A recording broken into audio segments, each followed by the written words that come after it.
Hey everyone, thanks for being here. I'm trying to send some links out right this sec. Let me say hello to everyone real quick before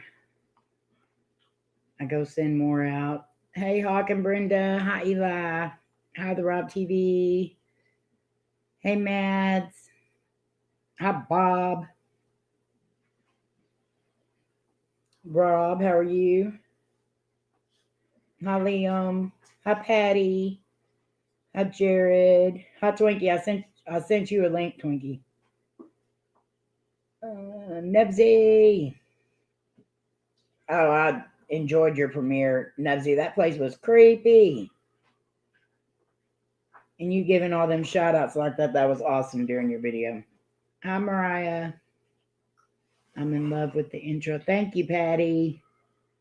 Hi, Florna. Batrican. How are y'all? Let's see. I'm going to turn that off on there because that's going to drive me crazy.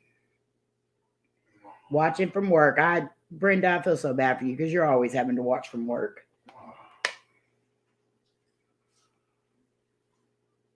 Let's see. I got to go send this link to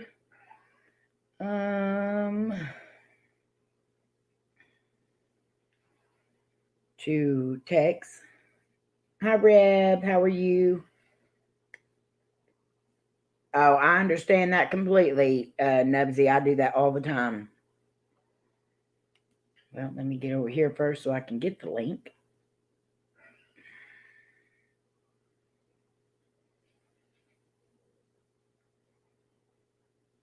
Let's see, copy. Okay.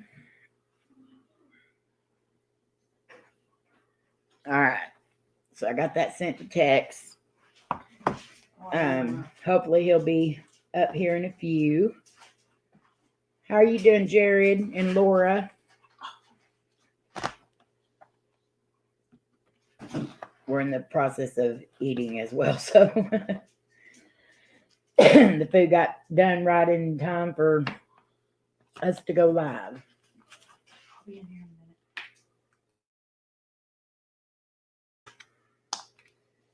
So we had an awesome time last night. It ended oddly, but okay, Twinkie. You're stuck between two ladies. Rob, am I missing something here?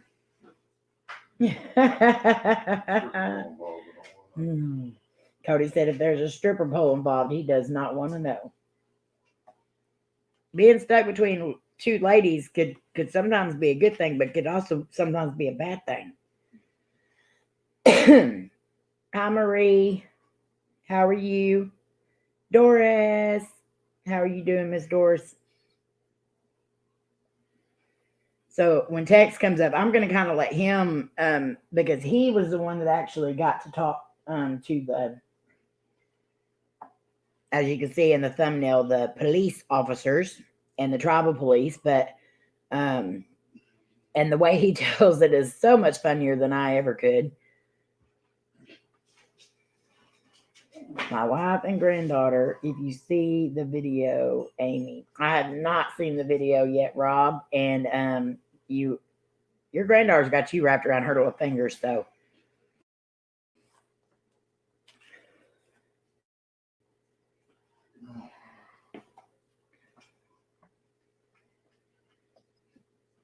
I'm fine. Been busy with my new grandson. How are you both? We are great, and congratulations on the new grandson. Patty, did you go live yesterday, Patty? Because I did not get a notification, and I seen it on Twitter today, and I was like, no, I missed it. Huh? Oh, is he? Yep. Aw. Number three. 3 boys. Yep.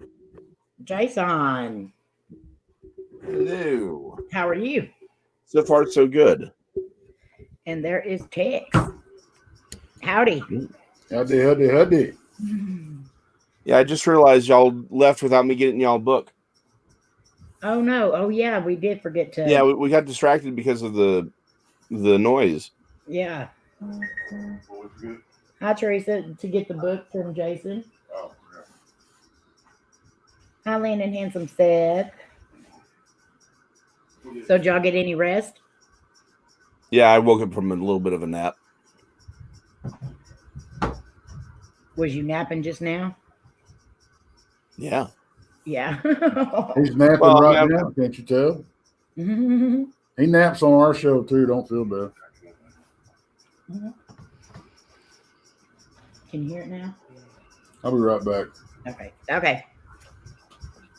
Hi, Anita.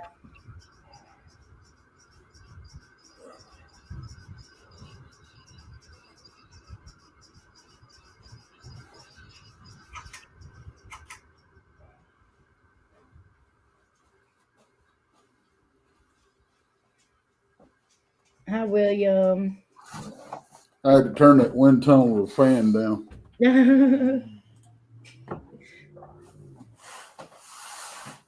So you done woke Jason up from a nap, Tex. I'm good at that. not really. Me and Bob ended up getting home about 2:00. I made it back about 2:30, but that's because the 35 basically had all the lanes shut down except for one because of construction, and that one had a wreck in it. So, no. yeah. Well, what's worse is my original thought was I was going to bypass downtown Dallas and just go down 12 and then just take 20 over. But I'm like, it's 1 something in the morning. I shouldn't have any problem going through downtown. Yeah. Not the case. We stopped and had breakfast. Did you? Yeah, I should have. I should have too, because by the time we got back to our town, everything shuts down here about 9 o'clock. So there really wasn't nothing. And by that time, I was wanting something to snack on. We stopped at a Waffle House. Cody just said that a while ago. He said I smell a Waffle House. Yep. We had a little interesting night last night, didn't we? Uh-huh. Yeah, we did. So, Tex, I'll let you go first with the campsite. Oh, you want to start from before they got there and what we saw and all that? Yeah, we might as well. Yeah. Well, what time was that? How that all happened? I don't know. You got there a little after. It was about 5 or so, I guess. Yeah. I don't know. What time did y'all get there, Amy? We got there about what? About 5? right at 5. Yeah, about right at 5. Yeah. So this happened about 4 o'clock. Yeah. We're just, me, Jason, and Bob, we're just standing around camp, and I just take out the binoculars. We just take out binoculars every once in a while and just have a look around, because the place we ended up going camping was a brand new place that we've never been. Which I'm glad for in retrospect, but let us continue. That's true. But it was a good place. I like it. I think it's got potential. But anyway, I was taking my turn on the eyes, and I was looking around, and I saw something that looked kind of out of place about 40 yards into the trees, and it was gray and fuzzy, and it was standing next to a tree, but I couldn't make out any features, because it was hugging the tree pretty tight. And I mentioned it to Jason and Bob, and I tried to get them to eyeball in on it, handing binoculars off and such. And in fact, I came up with a solution for that little problem, because when you start handing binoculars off, especially in the woods, and you're trying to pick out a certain tree to look at. Yeah. It's the tree. No, not that one. The other one. No, the one next to the other one. The one that looks like a tree. So by the time they couldn't zero in what I was trying to show them, and by the time it got back around to me, it was gone.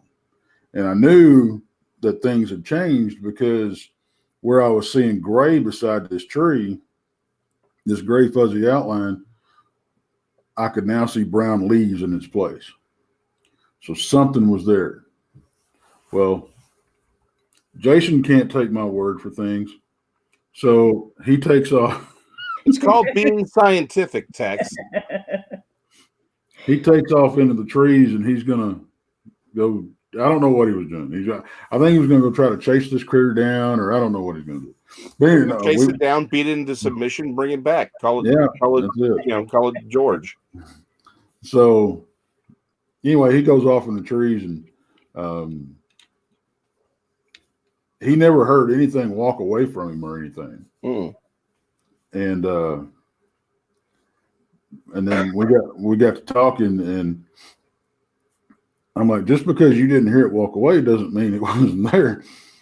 And by the tree where I was looking at, in front of the tree, there was some disturbance in the foliage, in the down foliage, and it looks like whatever it was had purposely stepped over a pile of branches. So we got to thinking, and we said, well, let's conduct an experiment here. We've got the prime opportunity. And Jason, I'll let you take it from there.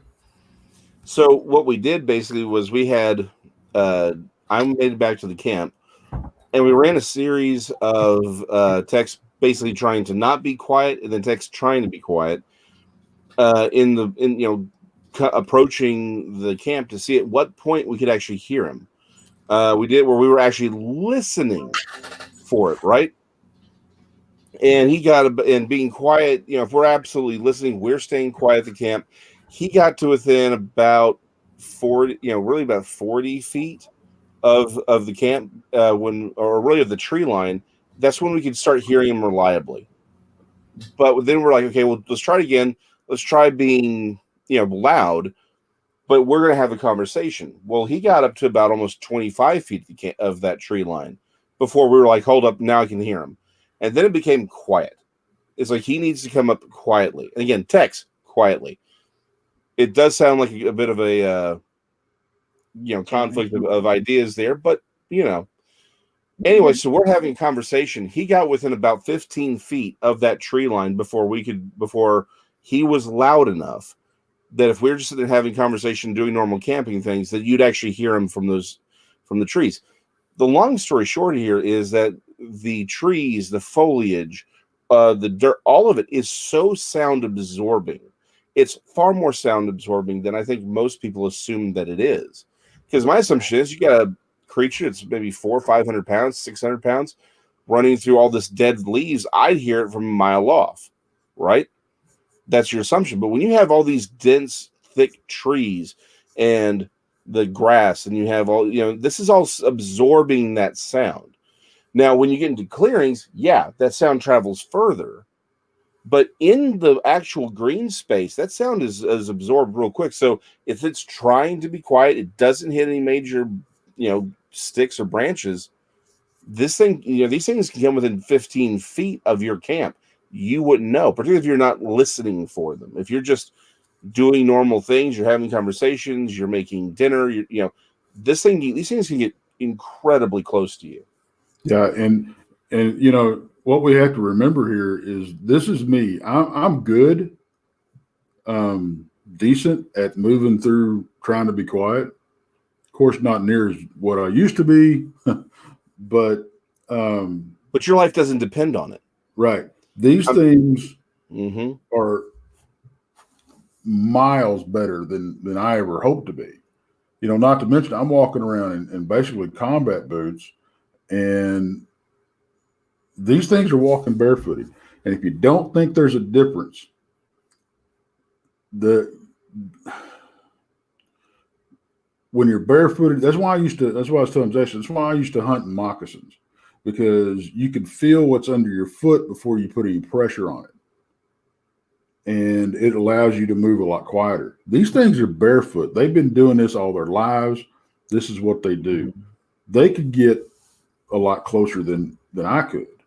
You know, they're just better in it than we are, and they're master of their environment. They have to be able to survive. And we really, that was an eye-opening experience, I think, for everybody. You know, to see how closely these things can get, and it's a comment I made before, but it's one of those things where we underestimate things because of our experiences, right? Right. We sort of judge things by how we see things, how we engage with things. We forget that if your life depends on it, whether you're a human or an animal, but if your life depends on a thing, you're going to be really good at that thing, particularly if there's no flexibility, right?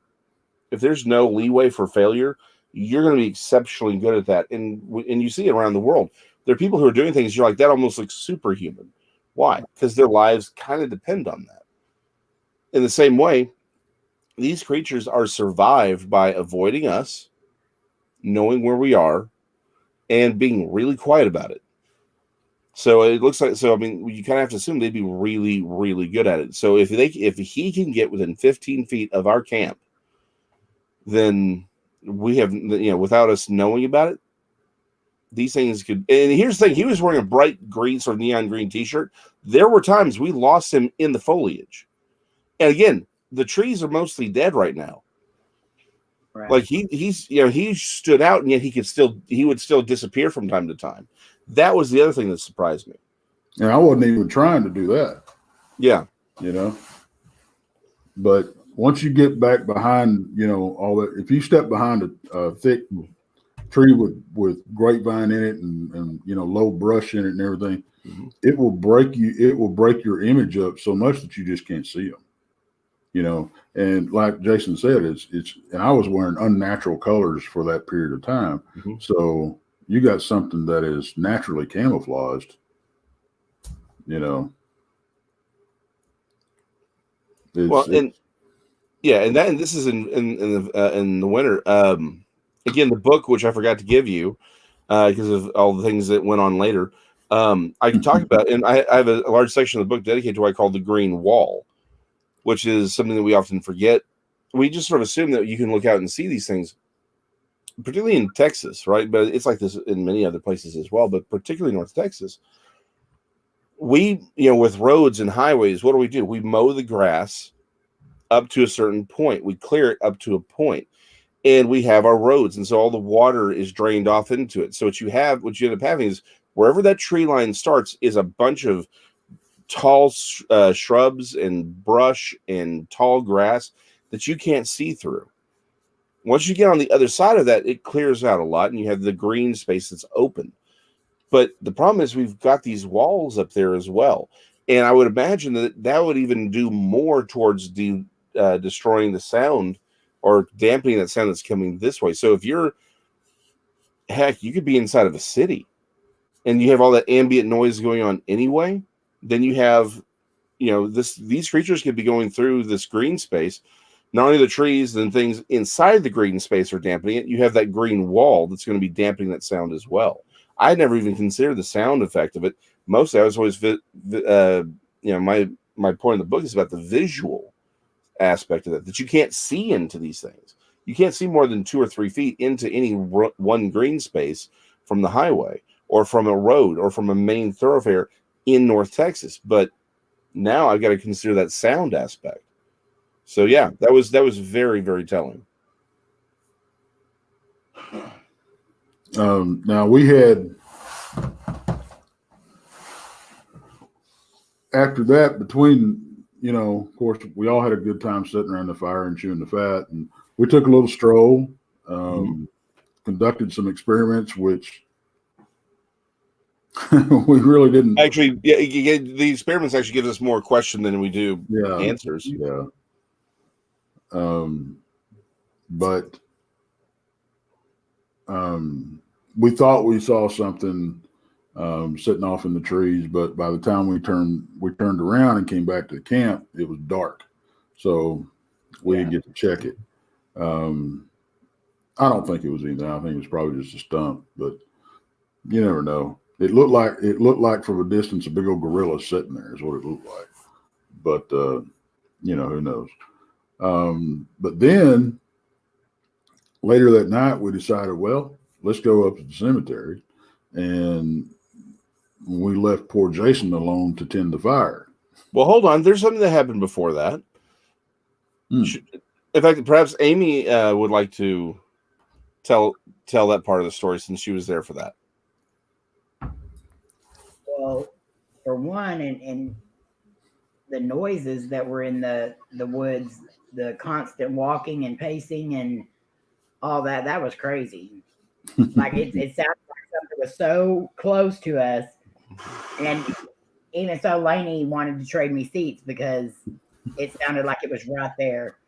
But we started hearing a lot of that. But then right before we left to go to the cemetery, we started hearing, I can't even say what it actually sounded like. It was, sounded like wood pieces being banged together or something. Like you could hear the bangs over, like repeated. Yeah. Yeah, rapid succession. Yeah. What Jason said made sense too, because we were about 3-4 miles from the highway. Yeah. That it could have been a flat tire, something. Well, but then for the first time, yeah. But then it happened multiple times. It's like, okay, that's not that. So those noises were very loud, and it was consistent.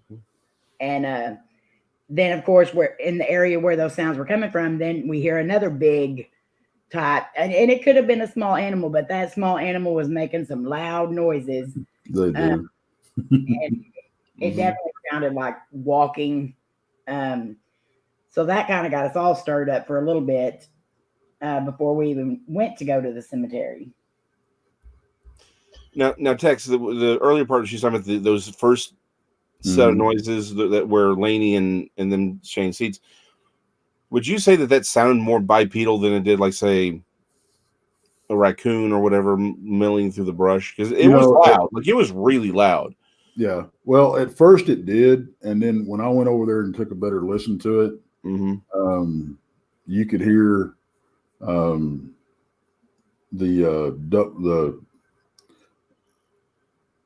it was drag. You could tell it was on 4 legs. Yeah. But the thing about it is when you get something like a deer walking through and he's walking real cautiously, sometimes they'll walk so slowly that it will sound like, bipedal footsteps. But I happened to catch, so that was, well, okay. But yeah, it's the thing about it is when you're out in the brush and you're hearing stuff like that, you really, really have to watch yourself and not let your imagination run wild. You really have to listen. One, you have to know what you're listening for. And you really have to, if it's going, you really need to listen to it. And what am I trying to say? Eliminate all the other possibilities. It could be, something, normal or, natural, I guess. Before you start, getting psyched up that you got a critter walking around. But we were right in the thought that they would come up, things would be coming up out of that bottom. Yeah. And that's exactly where they came up from. Now that other little critter that we heard, to me that sounded like it may have been a possum or an armadillo, because it was the one that came later that was on the other side. That was clearly at least a possum, armadillo, something like that. Because they kind of pushed their way through the leaves, Yeah, it sounded like some sort of bulldozer going through the leaves. Yeah. But yeah, so then y'all decided it was time to go hang out at the actual cemetery. What happened when y'all got up there? Well,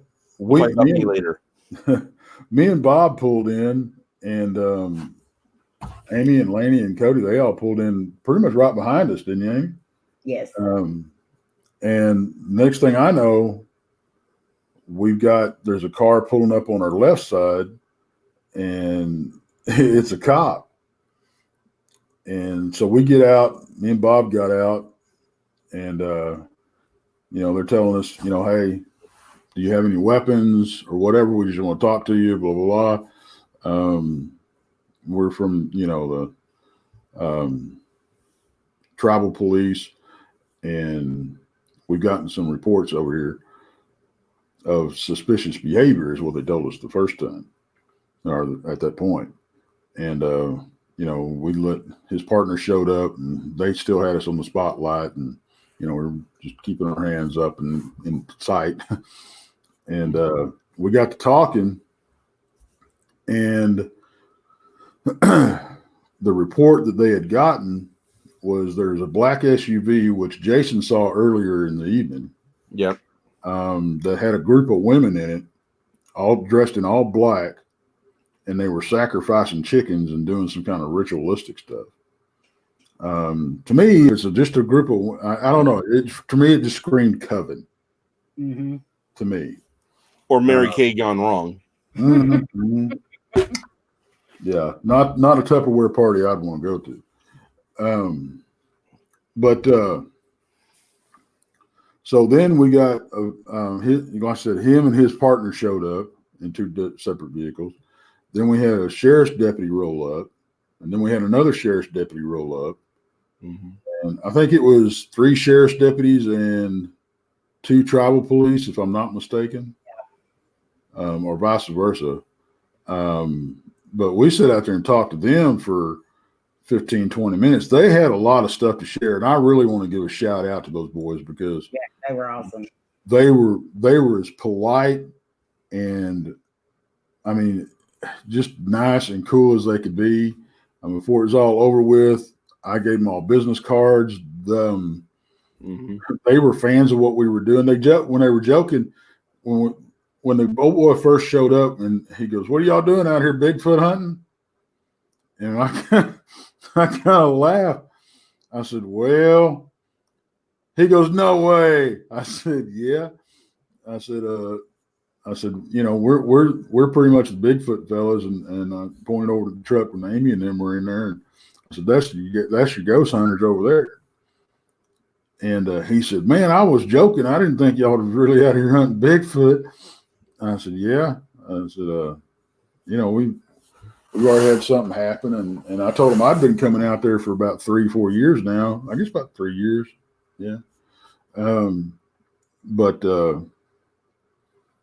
that I'd had a sighting and all this kind of stuff, and he went on to tell us that he had a weird something happened to him, coming out of the cemetery, and some other officers had actually had Bigfoot sightings, and actually they gave us a heads up on another place to investigate, which I'm not going to give out because our little group is going to hit that. So, but they were asking, about, we told them about Jason, and we said, well, partner's down the road a piece, and he's down there, tending the fire. I said, now he's got a weapon on him. And they said, hey, I fully support people carrying guns out here, for protection. I'm like, okay, cool. Mm-hmm. Then we found out we were only about 2 or 3 miles from a little place that I think everybody pretty much knows now. We were only about 2 or 3 miles from the Tiger King's ranch. And they have been getting reports of the animals getting loose out there. I'm thinking, well, crap, I guess I'm going to go armed from now on. Uh-huh. The hogs by themselves are a reason to be armed. Yeah. Now you're talking the possibility of walking up on a big cat. And not just a mountain lion, Yeah, but a big cat that's been accustomed to hanging with humans, so they don't have that fear of humans. So it's like that right there. That's the most terrifying thought. Most people talk about wild dogs as being dangerous. the most humans that are attacked by dogs are attacked by dogs that have been raised by humans. Right. Because they don't have that fear of them. So now you've got a giant cat running around. It's hungry. It looks at you. It's like, you know what? Humans aren't all that bad. And they may be tasty. Let me go eat that one. Or they approach you just expecting to give them food, and you don't have any. And they get hacked. Yeah, it's like that's not. So that's bad combo. There's not, there's not a real good scenario if you. I can't imagine walking through there and turning the corner and running into a 600-pound tiger. That would be an underwear changing moment. Yeah. Yes, it would. But then after we got talking to the cops and and all this kind of stuff, and they left, and we were saying our goodbyes and everything, and Amy and them split. We went back. Hold on, let's not jump over that because y'all were there to investigate the graveyard. But y'all, what happened with that? Y'all had a bad vibe about it. Well, Amy can really. Bob was a little on edge, but I think and I felt on I'll let Amy and them make that decision if they wanted to continue the investigation. Yeah, and it was. I mean, we've been around enough satanic worship stuff to know that if they were up there doing that stuff right then, that's not a moment we wanted to go up in there. Right. So we figured we would just let it die down some and then go back again another time because you've already got the cops. We've already had a lot of people going on at the campsite. And on top of that, put in satanic worship, tigers, all this in the mix. It kind of felt a little iffy. So yeah, a lot of warning signs that just, and we listened to our gut after a couple of experiences we had. So yeah, we definitely listened to our gut last night. Yeah, so we went ahead and suspended the investigation, and my main concern with the whole thing was, we had 5 cop cars with their lights on, their spotlights going, all this madness going on, and it was like, probably ain't gonna get nothing anyway. And that was odd because while we were still at the campsite, we were having a discussion because Jason had never heard about us getting swatted that time. Right. And so we were sitting there saying, you're covered in cop cars and all that. That's a feeling I never want to go through again. And then boom, we get to the cemetery and Layne just kept saying, oh, there's another one. Oh, there's another one. Oh, there's another one. And I was like, Layne, calm down. Coty kept having to calm her down. And she had her taser and her pocket knife in her pocket. She's like, where do I put them? I don't know. I need to get them out of my pocket. And I was doing the same thing too, because I didn't know if they would ask us to get out and empty our pockets or anything. And I had batteries, light batteries, camera batteries. I had a K2 meter in one pocket, an EMF detector in another. I was like, they're going to think I'm crazy as heck pulling all this stuff out of my pockets. Yeah, they're deadly weapons. It's a K2 meter. Yep. So did they ever come down there to you, Jason? No. No. I figured that's where that one cop went was whenever he took off I figured he was going down there to the campsite. Now, I will tell you, when we pulled out and, y'all split and we went back down towards Jason and we passed those other campsites down there, there were some lights bobbing around in the field down there where we usually go camping. Yeah, exactly. Where we usually go camping, that's where we saw some lights back there. And we pulled in there and they actually had a camper down there. There was a family it looked like down there. And it may have been a cop down there talking to them too. I don't know. And then one further down, there was spotlights bobbing up and down through there. So they were checking stuff out, or there was other people down there. I don't know. But we only heard one gunshot last night. So that was nice. Yeah, that was nice. Yeah. But we got back to the campsite.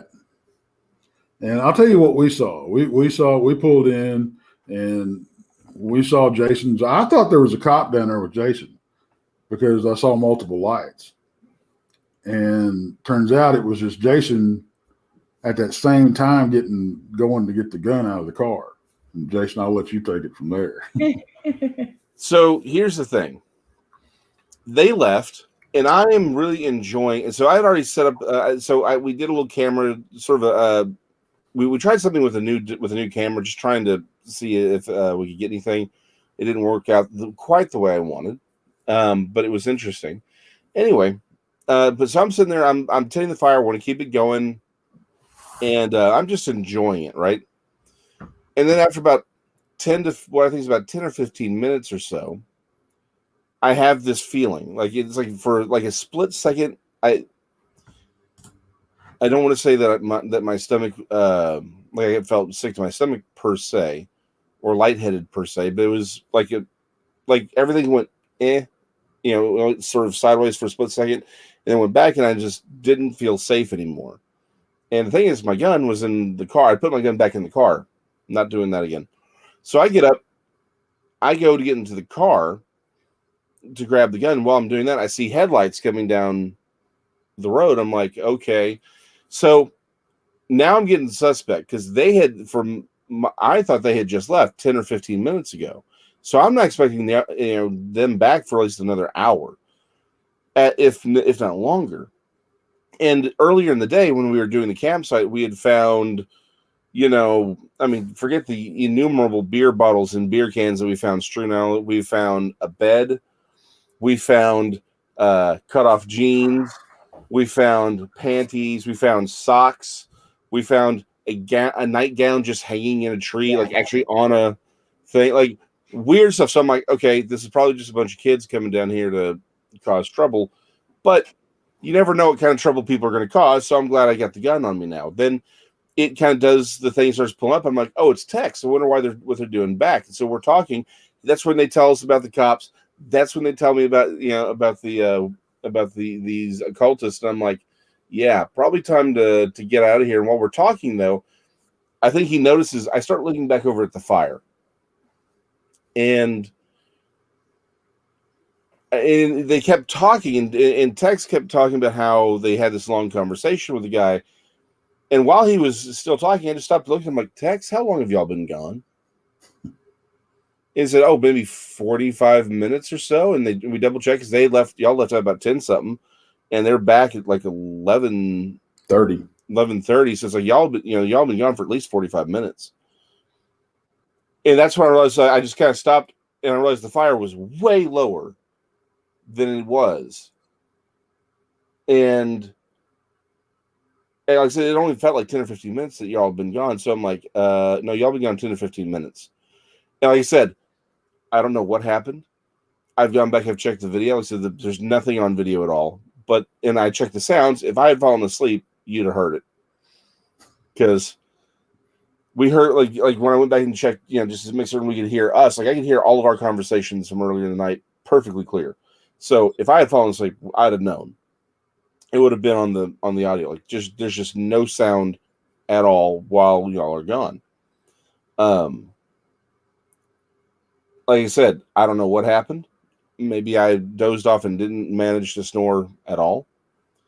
Or maybe there's missing time. I don't know. But what I know is I felt weird for a split second, and I didn't feel safe anymore, which is why I got the gun, and that's when I saw them. So for me, I was only alone for 10 or 15 minutes, but y'all were clearly gone for a significantly longer period. Yeah. Like I said, my story's not nearly as bizarre as Texas, right? When he went up there one time, they have actual missing time that's recorded on a recorder where they've got the camera they had with them being used by someone that's not Tex. Mm-hmm. Or any of the people that are with them. And so it's like, it's not that weird. And I can't tell you what happened, but all I know is for me, they were gone for maybe 10, 15 minutes. I felt weird and I stopped feeling safe. And that's why I just stopped. I'm like, you know what? Let's go to where the lights are. Right. I mean, the camp was basically torn down anyway by that point because we'd used up all the firewood. So we just packed up and left. And, but yeah, that's what happened to me while y'all were out hanging with the popo. Yeah, and what y'all have to remember, what everybody has to remember is Jason didn't know any of this had taken place. No. So for him to all of a sudden get an unsafe feeling, uneasy feeling, however you want to look at it, and enough to go get the gun out of the car. to me, that says a lot. Because that's a big step from going, kind of feels weird to, I'm going to get my gun. Yeah. You know, I mean, that's. Well, and I felt perfectly safe for, like, again, as Right. far as I can tell, I'm not unfamiliar with the woods. Like, it doesn't bother me. Right. Like, and I was listening. Like, I didn't want to disturb anything because I was listening for anything to be coming my way. Right. That's why I'm there. I'm trying to pose as bait.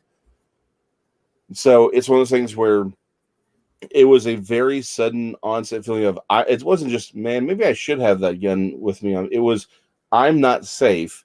Get the gun. Right. So, I mean, that's all I got. You know, it was a. I'll be generous. It was an interesting night, if nothing else. Yeah, it definitely was. Mm-hmm. I saw the question earlier about have I found anything strange on my body since then? No, nothing. I'm normal, just my usual sexy self. These guys, like, just going. I told all of them that was the most peaceful investigation we have ever been on, up to a point. But yeah, just sitting around the fire talking to these guys, it was so cool. I can't wait to do it again. And we did forget to get our book from Jason, but Jason, you really need to plug your book, because the things that comes out of his mouth, like, I could just sit there and listen to, like, a lot. He knows so much stuff. And me and Layne were just taking it all in, but it's very interesting listening to he can go back, way back, and just discuss anything or any creature or any. How do you know all this? Like, is it just research or misspent youth? So yeah, the newest book I have out is Metroplex Monsters, and it's about all the weird creatures in and around the Dallas-Fort Worth Metroplex. I didn't want to get into ghosts too much. I do talk about the Lady of the Lake at White Rock Lake a little bit, only because of the context. But I wanted to focus on the cryptozoological creatures that have been seen. So Bigfoot obviously plays a big role. But yeah, we've got pterosaurs. We do have some paranormal creatures. No, I have no words for. We got a actual goat man, and he does seem to change shape depending on where he is in relation to White Rock Lake. We have some stuff out in Cedar Hill and even in Denton, right next to the old Alton Bridge, right? Goatman's Bridge. But there was another sighting, like less than half a mile away, of a creature that sounds very suspiciously similar in some regards to that creature y'all recently encountered, the one in that ghost town. Yes. So, like I said, it focuses on the stuff in and around. We got some water monsters here that have been seen too, and we get to explore things like, that every North Texan enjoys, like the giant catfish that are supposed to be hanging down at the dams, giant alligator gar. Everyone likes to talk about those because we've seen them and we've all lived them. So we talk about that, but then we do have some really strange things even seen in the water. Like I said, we got living pterosaurs, we got Bigfoot. It's all kinds of fun in there. So it's available on Amazon and BarnesandNoble.com. You just type in Metroplex Monsters and you can get it. If you want, you can email me at sirupapers@yahoo.com. And for just a few dollars more, I'll autograph it and mail it to you. If you want, but like I said, Amazon is probably the simplest way to get it, since we've all got the apps now and the things, but BarnesandNoble.com has it as well. And y'all really need to get it, because, and talking to him in person, it's more personable, but I definitely am excited to read the book because he is full of knowledge. I'm full of something anyway. And he's full of something. I was waiting on text to chime in. Mm-hmm. What do you say? So have you thought about going elsewhere other than just your area to write books about other places, or? Well, actually, most of my books are like, this is the first one I went through a publisher on, and they focus on regional stuff. That's sort of their things. That's why I did it that way. Like I said, most of my books are actually on eschatology, and things of that nature. Last couple though, I did they're shorter books, like only 30 some odd pages. They're meant to be booklets or primers. I have How UFOs and Bigfoot Prove the Bible is True, Lucifer is Not Satan, and then I've got one that's it's a tetralogy. It's 4 smaller books compressed into one. That's sort of about the whole 2017 alignment from a few years ago. I was the only one saying it wasn't the rapture, so it's a lot of fun. But yeah, actually, we're working on a couple of books that may be coming out later this year. I don't have a time set on them. I'd like to maybe expand on how UFOs and Bigfoot, prove the Bible is true. I'd like to expand on that a lot more, get more into detail about specific creatures, both paranormal and cryptozoological, things like that. But we're also talking about a book that would really sort of expand on the idea of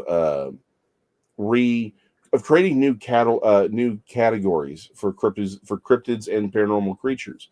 One of the things we've been talking about on Monday's show, which is Texas Front Porch, live every Monday, 6:30 Central Standard Time, is this idea that we're arguing over titles and names, not actually discovering the creatures themselves. And that what's really happening is that we have maybe multiple phenomena being crammed into one thing, right? So we don't even know what Bigfoot is, so we don't know what it isn't, and that's the problem. Like, what if we don't have one Bigfoot? What if we've got, say, the Patterson-Gimlin type, and that's more of an ape, right? That's in the Pacific Northwest. What if the things we have down here in Texas are more human? We've got plenty of encounters where people are talking about them looking like cavemen. But then you've got the swamp apes, right, out in Florida, the skunk apes and all that. They seem to look more like orangutans. So maybe what we have are 3 different things unrelated. But what we've done for years is say, well, it's tall, bipedal, sort of humanoid, kind of hairy. They must all be the same thing. But then we have the paranormal aspect of it, right? Like I said, we've got people talking about actual goat men in Dallas, Texas. What about all these other weird things that are seen? So what if it isn't that Bigfoot, quote unquote, is paranormal? What if we just have paranormal creatures running around? We just say, well, it's tall, and you saw a tall, dark creature, that must be Bigfoot. Right? What if we just have multiple phenomena, and so we've crammed it all into one box. That's why we don't have anything better. We don't have more information than we do. We don't have better evidence than what we did 50 years ago. It's simply, what we need to do is create a way to say, okay, this is the phenomena, and then start creating Venn diagrams and say, well, where's the overlap? Because you look at a lot of paranormal phenomena. Well, there's a lot of overlap with like the UFO phenomena and stuff that doesn't make sense. It's like, so okay, we need to start exploring that. What if we discover that there's other things that we weren't aware of? Because there's no overlap. There's just other unique things. So that's sort of on the horizon for the next year or so. See, I told y'all he was smart. And we've got we're going to be going this year. I think is going to really be cool because we're looking at a lot more field stuff being done. And it's not just looking for Bigfoot, guys. It's we run into, in the areas that we've been going to, we run into so many different things. It's a chore for us just trying to determine what we've encountered. But we've got a lot more stuff, going out in the field. We're doing some experiments on different stuff that really doesn't have anything to do with Bigfoot. It's more sciencey stuff, really. And we did a little bit of that last night. Yeah, sciencey doesn't help it sell as science. But no, well, again, it's like I keep getting plenty of accounts of the pterosaurs literally in my area up until this last year. So I'm going to try and do more. And I've got a very tight cluster. So I'm going to try and do some more research on that. See if I can't find a good place to put a camera where I can maybe catch one of them on film, right? So again, there's a lot of things out there, and that's sort of the question: is how do we got to get out? We all got to get out in the field and do more, and maybe we can once we have these better definitional constructs, we can actually move forward with this research and start figuring out what's what. This is I think we're coming to the point where technology is so easily accessible that we could really maybe move something forward here. There's an idea that I really haven't even talked to Jason about, and I've been toying with it. But what I want to do is a setup like we had last night at camp. And I think that spot that we were last night would be the perfect place to do this. Let you and Bob or Amy or whoever happens to be there, let y'all do the whole camp, the passive camp thing. Mm-hmm. And I'm going to go ahead and take off in the brush. Mm-hmm. And that's where I'll stay. But I'll be like a half a mile or more away, but I'll be on foot. So, and I think, where we took our little stroll last night, I could go there and go a little bit further in than we did. And I'll stay the night there and then by myself, and y'all can stay at the camp, and we can see, maybe what, we cover more ground. But I really want to know what's going on in the deep brush versus, what's going on where we have a lot of experiences also. So if I get down there and if I get out there in the middle of this stuff and I'm experiencing the same stuff. Right. I definitely want to get my night vision cameras too. Yeah. No, that was actually one of the tests that we were trying with this new camera setup was. It's just a proof of concept more than anything else. We needed more light for it. Yeah. But sort of one of the theories that we have is that maybe Bigfoot is able to, or at least the physical ones, are able to perceive IR, or infrared. But so, since we didn't really have one come close to camp, we don't really know if that's still the case. But but to a point, it showed that it could work. So, we're going to play with that a little bit more. It's come up with a more sophisticated setup. But by the way, I saw a question about the bones. Why haven't people found them? So there's two thoughts on this that I think Tex and I really sort of come to, which is firstly, if most people forget, if things die in the woods, it's gone, right? Like its body is gone within a week. They're just completely consumed. And it's amazing the creatures that will show up instantly to scavenge off the body. Porcupines will eat the bones. I mean, nothing goes to waste. But stop thinking about all the things that die in the woods. I mean, we'd be stumbling across bones all day if that wasn't the case, right? Mm-hmm. So there's the first part. And of course, that's assuming these things aren't burying their dead, right? If they are smart enough to bury their dead, then or even they don't even necessarily have to bury them.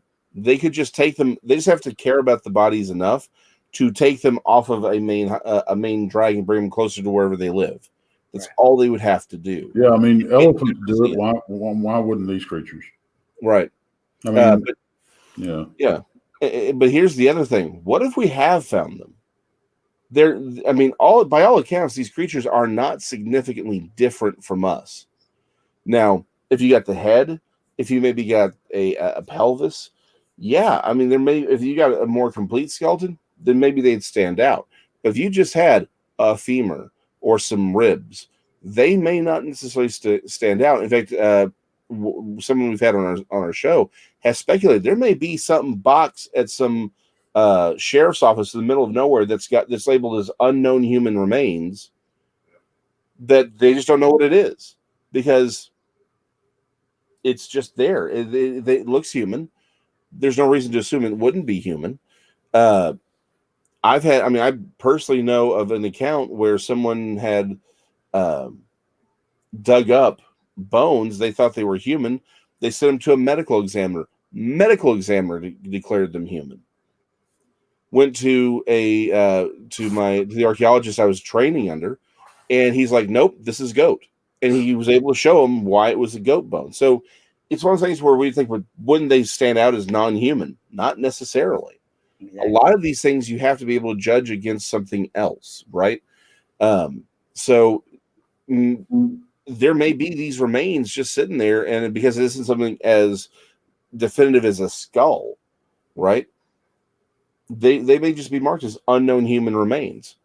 And if they did do a genetic test, they're doing a very cheap, very straightforward one where they're trying to see if it looks like anyone that they know is missing, right? If it doesn't come up as confirmed with one of those, it's gone. They're not breaking down the whole genome to see what it is. They're just looking for the markers to see if it's the people they know are missing. So it's actually very possible that we have found remains, but no one knew what to do with them. Right? And nobody knew what they were looking at. Exactly. They're just unknown. That makes a lot of sense. Brenda was asking, is it true that Bigfoot protects the forest and all the animals of the world? You know what? There's no way for us to know. There's no way for anybody to know. I know a lot of Native American culture has that view on these creatures. Mm-hmm. Or some type of creature. But Jason makes a good point with when he starts talking about stickman. Maybe these weren't Bigfoot that the Native Americans were actually talking about. Mm-hmm. You know, could have been something else. Do I think they're Harry and the Hendersons warm and fuzzy critters? No, I do not. I've heard too many reports of the other side of it. To me, I treat it like I do any other big predator. I treat it with the same respect. As much as I've been out in the woods and stuff all my life, odds are I've been around these critters a lot. They've never done anything to go out of the way to hurt me. That being said, I don't advise, I'm not trying to be sexist here, but I don't advise women to go out researching on their own and stuff. There are unarmed. We have a very, very dear friend that does it. She is a brave, brave woman. And that's Shelly, Montana. Mm-hmm. She's one of the bravest women I've ever met in my life. And, but she's been doing this for a lot of years, and she knows the risk. She knows how to avoid it. So, but just lackadaisically, going out there, I'm going to go find Bigfoot. No, I don't suggest it. Not, especially in an area. This is where we get into what different types are we looking at and what are they and stuff like that. Some areas have reputations for being very notorious for women or even people just coming up missing, but mainly women and children. I mean, look at Murder Mountain, look at Humboldt County, look at all the missing 411 stuff. I don't think there's any one thing involved in that. I think it's a gambit of things. But the critters are known to be more aggressive, more brazen in certain areas. I don't know why. It could be they're a totally different creature. They're not Bigfoot per se. They're what we're talking about, like the Neanderthals or something, or close to it. I don't know. Do you think that females and children being, do you think it's because they are less likely to fight back and they actually know this, or? I think it's like anything else. I hate to say it this way, but who knows? If these things can interbreed with humans, who knows the possibilities of what's going on? Okay. As far as the kids go, I've heard reports of kids being led around, being possibly saved by these creatures. But those reports tend to lead us in the direction that the creature that scooped them up was a female, because of the nurturing things that happened when this, when they were in this creature's custody or whatever. I think they see men as more of a threat. I mean, I don't know any other way to put it. I know it's a very sexist view on stuff, but they're not, they're primal. There's no doubt about that. They're not modern, they're primal. And if you peel the layers back and you cut it down to the bone, and that's what you're looking at. You have to approach the thinking with, a primal way of thinking. Put yourself in their shoes. Well, I mean, one only needs to look at chimpanzees or gorillas or gorilla behavior just to get an idea of what's happening here. Yep. You can even see, in fact, you can really even see this phenomena with even going back to, they just released it, the Legend of Boggy Creek. Because that was sort of like the first documentary about Bigfoot in a lot of ways. He just did it more. In fact, what we're doing, all of the shows now are basically just following his pattern, right? You do a documentary, but you do some recreations. Boom, you get yourself a story. If you look more carefully at that, and you look at the actual stories that we see across, going even to today, it seems like women and children, Bigfoot comes to them. Yeah. Men seem to come across Bigfoot either hunting, or Bigfoot has come to, like, say, get some pigs or whatever, right? Like they're stealing pigs from a farm, or they're crossing a street, right? So men seem to encounter Bigfoot in the wild because we've gone there to hunt. They come to us when they're looking for food, or our paths cross. Again, police officers see them the most, seconded by garbage men and people who throw out newspapers in rural areas. Because why? They're active very, very early in the morning, right? And they're going to all the places, so they're moving around, they're going around, right? But for women and children, the Bigfoot will come to them, and as Tech said, a lot of them do seem to be female. At least that's the thought, that many of them are female. But I always go back to, let's look at chimpanzees and gorillas, right? If an infant chimpanzee were to get lost and another troop comes across it, the alpha male will kill it. Mm-hmm. It's seen as a threat. So long story short, we don't, again, as I said, we don't know what Bigfoot actually is and what phenomena we should classify as Bigfoot. So we have so many different varying phenomena. We need to be more careful around it. There are plenty of people who go missing every year. They go hiking. These are people who've been hiking for years. They're outdoors people, and they just disappear, right?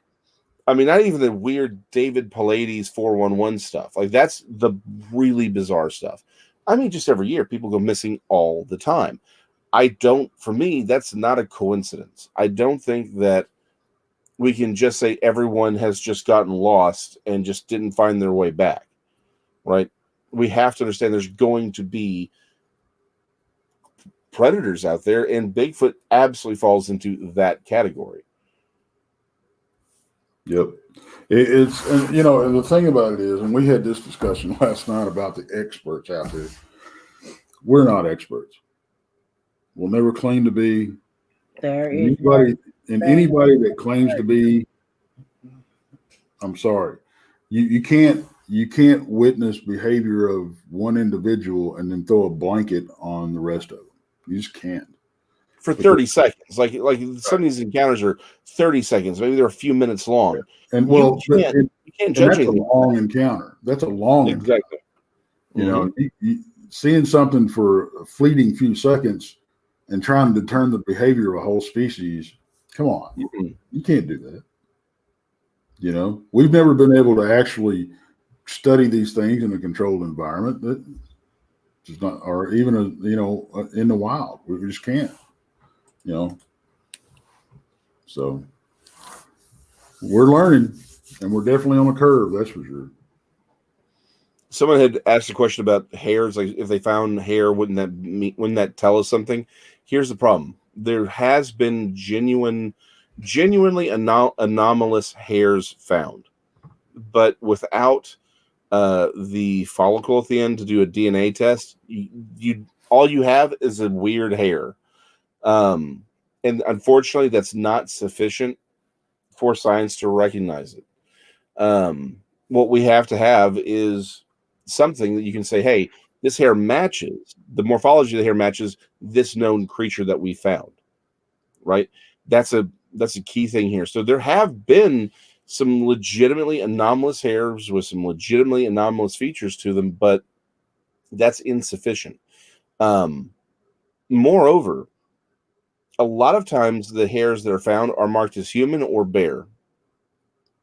And that goes back to my question of, what if some of them are, what if, again, we have multiple phenomena. What if some of the phenomena is more human, maybe almost like a Neanderthal, right? Visibly different from us, or something like a Homo habilis. But if you were to do a quick test, it'd show up as human, right?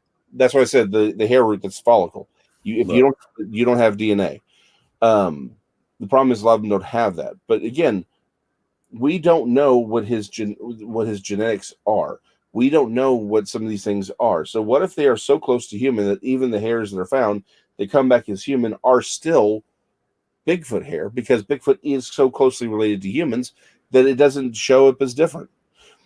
In European folklore, we have giants, we have ogres, and we have trolls, amongst other things as well. But these are all generally seen as physical creatures. Well, how are trolls described? Short, very stocky, big nose. They live in caves or under bridges. Tell me that doesn't sound like a Neanderthal to you. Shorter, stockier, powerful, big nose, short ears, cave dwellers. That is a Neanderthal. Well, then what about the giants? We see giants everywhere. That's Nephilim. But then we have these ogres. Well, what if the ogres are some version of Bigfoot? Big, humanoid, animalistic, big teeth. That's more Pongan. Well, great. What if that same thing's happening here in the U.S., where we have multiple populations of different creatures? Then some may come across as human. Again, Tex likes to talk about the Janasqua all the time, which many do say are Bigfoot. But if you look at their behavior, it's far more human. You have the Giants of Lovelock Cave. Well, what if that is what some people consider to be a Bigfoot, but they're also giants? What if they're Neanderthals? So that's what I'm saying. Maybe the problem is we have one name going on multiple phenomena.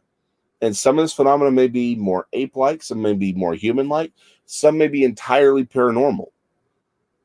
So the problem is, when we have some of the stuff come back as human or bear, what if there's a group that kills bears and wears their fur to hide themselves, right? Because they're human or because they're ape and they don't want to stand out. And so the problem is, we're getting their clothing. We don't know. That's the problem. Is we need to rethink this whole prospect and find better ways to track them, to catalog them, so that we can get better evidence of them and figure this out for real. Because we've got reports of them using tools, even using fire, and we've got reports of them not. So that leads me to believe that we're talking about two different things. I do think these things are smart enough and that they teach, they share knowledge that they've learned throughout the years, that even up to language to a certain extent. You posed the very question last night. Do you think they understand English enough to know what they're looking for us? Who knows? Yeah, it's like a camera versus a gun. I don't think they distinguish the difference, personally. Yeah. You know, it's just something that they know. They've seen guns throughout the years. They know we hold it up to our face. It's an odd looking thing to them. Mm. There's a bright light and a big noise associated with it, and things die. Yeah, That's You true. know, so if you throw a camera up to your face, you know, and you got a bright light shining out of it, you know, Yeah. to a primitive creature, that could be, you know, and interpreted as the same thing. well, and we have an account that came to us very recently of some what looks to be continuous behavior at a house out in Louisiana. Well, he put up a camera, Mm-hmm. and later he found a stick stuck into his yard that's literally on the edge of where the light would be. Right. So what got me there was that means they knew that he put up a camera, and they were actively trying to avoid it. That's what bothered me, because that tells me they know what that camera is. That's Right. and again, that indicates a level of intelligence that's definitely beyond an ape, because they knew that it was a camera, and they knew what it was for. Well, how could they possibly know what it was for, unless there was something else about it, maybe the infrared, that they're like, okay, it's bright and shiny, and that bothers us. So what, maybe that's the thing. We don't know. That's the problem, is we have nothing but questions and no real answers for it. And that's what we're searching for, you know, Mm-hmm. to the best of our ability anyway. And who knows who's actually going to come up with the answer, you know.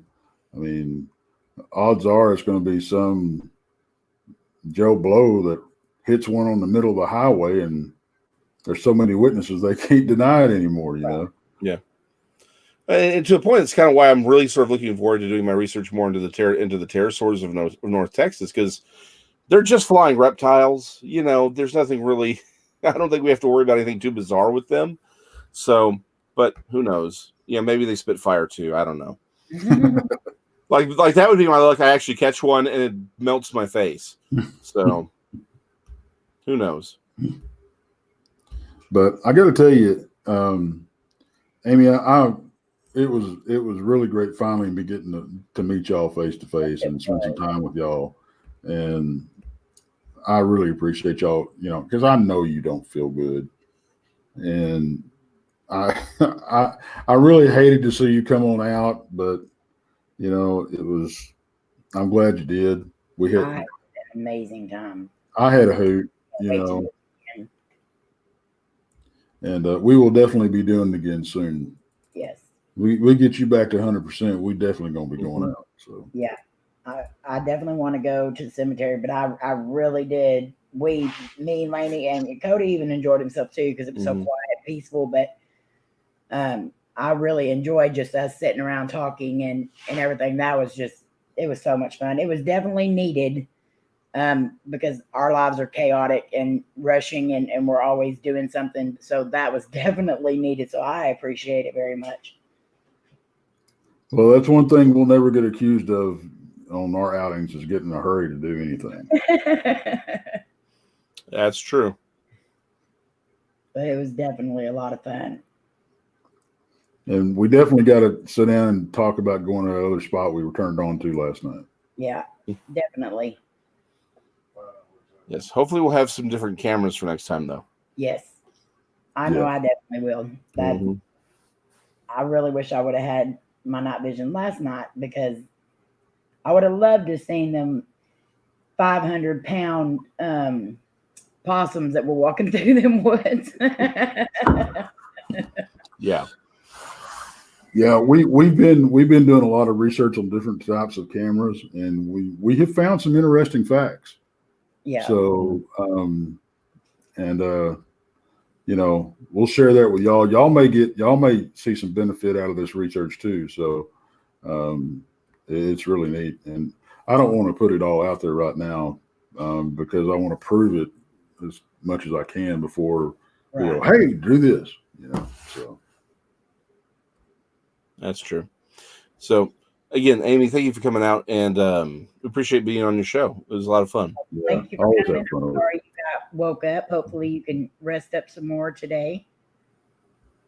Yes. No, like I said, I got my nap. I'm good. I'm good. Yes, Twinkie, I definitely will set up something when you come so you can meet Tex and them too because they're awesome. You would, y'all are too. but I appreciate you both coming on here. And if you go out and do anything, stay safe. I will. I don't know what he's gonna do. Tex, that was meant for Tex because I know you're safe, Jason. But Tex, you know how he is. Yes, I do. Yeah. I toyed. I'll put y'all's mind at ease. I toyed with the idea of going back out there tonight, but I'll be honest with you, I'm just too damn sore. Yeah, I told him earlier whenever I texted him, I said, if you go, you better be safe. And if they hurt you, you better hope they hurt you good. Because if not, I'm coming after you. If they don't kill you, I'm going to. Exactly. Hi, Lucid. But I am planning a solo trip here in the next week or so. So, and guys, grab this link, and they will be live tomorrow night at 6:30 p.m. Central Standard Time. Mm-hmm. You definitely want to check out their shows because they always have amazing guests, and the stories you hear on there are out of this world sometimes. So go check them out. If you get the chance, we would love to have you come on tomorrow because this is what we're going to be talking about. Okay. So I will be there. I'm not sure what time I get off tomorrow, but I'll be there as soon as I can. So just send the link whenever you're ready. Okay. Well, I'll send you as soon as we get started, and you can pop in whenever you can. Okay. Sounds good. All right. Thank you, Amy. Thanks, everybody. I love you guys. Love you too.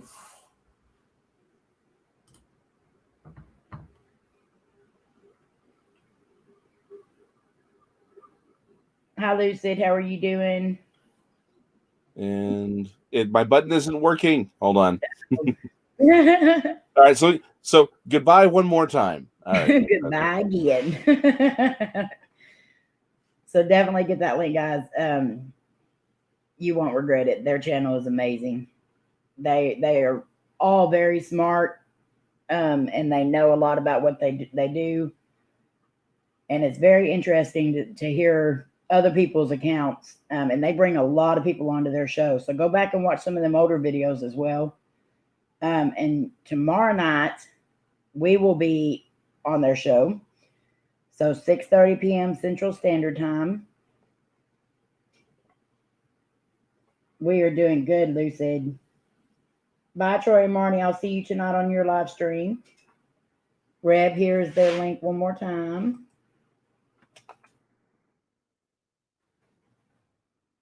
And their channel is called Trinity Paracryptic Research. And I've known Tex for a really long time. And I've gotten to know Jason over the last year or so. And Bob, I got to meet Bob last night, finally. I don't think any of them has been on TV before, but I can't say for sure, Patty, but they're around YouTube on a lot of different people's channels. So thank you, Timmy.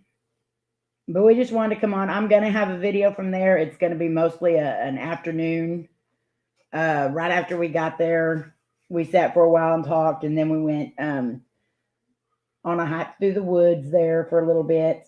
So I'll have that part on it. And I do believe I caught some of the banging noises and stuff and the walking that's in the wood. Hopefully, I haven't got to check that footage, but we were also in awe of hearing it. And then finally, I think it was Jason that said, is anybody recording this? And so I turned my camera on, but it was so dark. And we didn't want to turn our lights on because whatever was there, we would have scared off. So we were actually trying to get Steph to come as close as possible. So when we did turn the lights on, maybe we could catch something. But it was definitely eerie hearing them noises in the woods and they're good at what they do. So them saying that it was a possum or something like that, it probably was. But to me, it sounded like a 500-pound possum. So, but yeah, we had an amazing time. I can't wait to go back and do it again. And I definitely got to get my night vision. That would have helped a lot. So, but guys, my mom is going to go live here in a little bit on YouTube. Let me put her channel link in here. So if y'all don't have her, you can grab her up. She does games and stuff like that, oyster openings, different things. So this is her live stream for tonight. And she does have it. You have to go through an order from her website, but you can still come in and chat and watch other people play the games and stuff too if you don't purchase anything. So it's still free to come and watch and have a good time. I'll be there with my mom. So I don't get notifications. I'm sorry, I missed it. Only caught the end. It's okay, Lucid. I understand all about the notifications. I know how hard it is to get them sometimes. We'll be back on Thursday night, guys. Don't know what we're going to be doing yet, but tonight my mom goes on at 5:30 Central Standard Time, and then Crossroads Exploration, they go, or Crossroads Explorers, they go on at 9:30 Eastern Standard Time. So we'll be there as well. Hey, Johnny. We're good.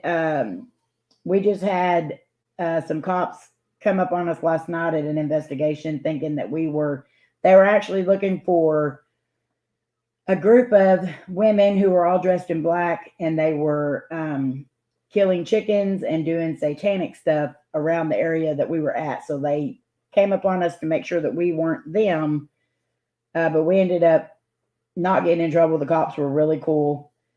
But I'll have that video up probably, I'm going to say Tuesday or so. So be watching for that. Hi, Lori. What did you say? Oh, okay. I thought you were saying like, yeah, right, you ain't going to have it up. But I know I probably didn't get a whole lot filmed because of all that, but we will definitely be going back there, especially now that we know that they're not going to mess with us too much. So I know you have, Hawk. Y'all are awesome. Poor old chicken. Yes, poor chickens, definitely. But yeah, if you missed this, go back and listen, because Tex and Jason, they told most of the account of what happened last night, and it's better hearing it from them than from me. So anyways, guys, I appreciate you all being here.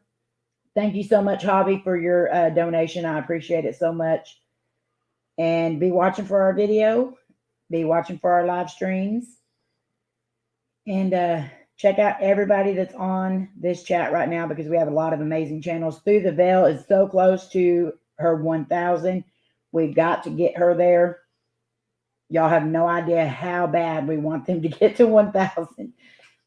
And it is because she has an amazing channel, but there's another curveball in there too that's going to make it so worth everybody's while. So check out Through the Veil Paranormal. Be watching for Twinkie this week too. Entity Paranormal Investigators. Johnny goes live throughout the week. So make sure you check everybody out. Hawk goes live on Friday nights, Hawk Paranormal, and they'll have a new video Wednesday night. So we love you guys. Y'all have a great night. I'll see y'all on my mom's channel. Link one more time. You guys are awesome. We love you. Don't know why that happened, but anyway, love you guys. Bye.